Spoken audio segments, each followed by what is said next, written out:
শহীদ ইমাম Ayatollah Ali Khamenei মৃত্যুর পর অনন্য নজির তৈরি করলেন মানব জাতির ইতিহাসে। ৪ঠা জুলাই শুরু হচ্ছে ইমাম আয়াতুল্লাহ আলী খামেনেইর দাফন ক্রিয়ার আনুষ্ঠানিক সূচনা।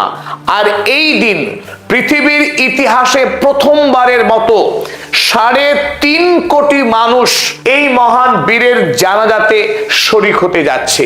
প্রাথমিক সব অনুমানকে ছাপিয়ে গিয়ে গতকাল অর্থাৎ ৩০শে জুন ইরানের সরকারি কর্তৃপক্ষ সার্ভে করবার পর সর্বশেষ রিপোর্ট প্রকাশ করেছে। শুধুমাত্র তেহরান শহরেই ৩,৪০,০০,০০০ মানুষ জড়ো হতে যাচ্ছেন।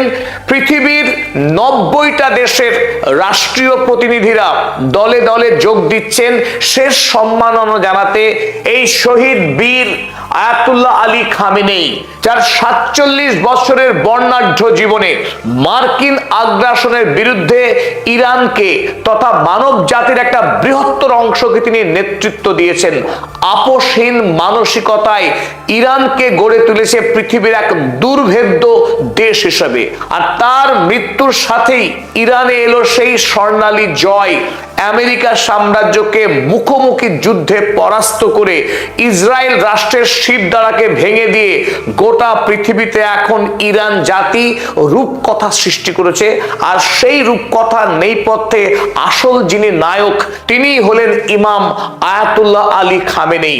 সুতরাং গোটা পৃথিবী ব্যাপী একজন মানুষকে নিয়ে বর্তমানে চর্চা চলছে। তিনি মানুষ হয়ে জন্মেও মানব জীবনের সকল সীমানাকে ছাড়িয়ে তিনি অতিকায় মহামানবের জীবন স্পর্শ করেছেন।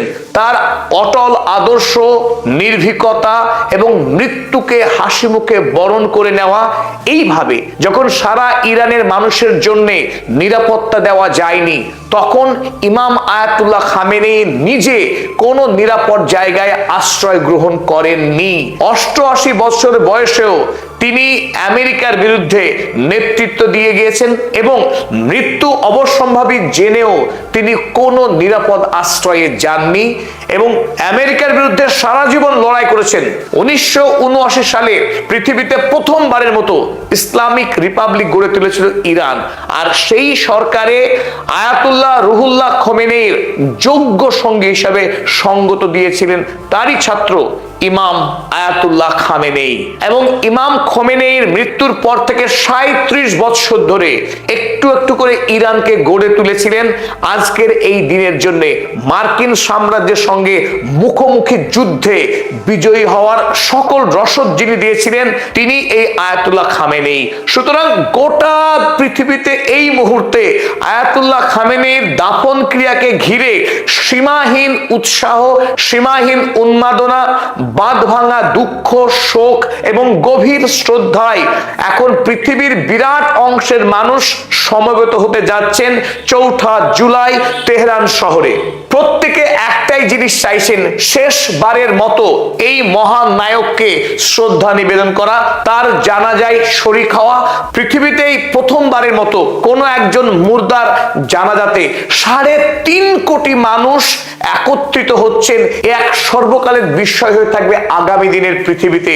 কোনোদিন কোনো মানুষ এত বিপুল সংখ্যক মানুষকে জানাজায় পাবেন এটা আগামী কয়েকশো বছরেও হয়তো অপূর্ণ থাকবে। তাই এই বিরল মুহূর্তের সাক্ষী থাকতে চাইছেন পৃথিবীর অগণিত মানুষ। ইরানের শিয়া সুন্নি নির্বিশেষে ইরানের ৩৪% মানুষ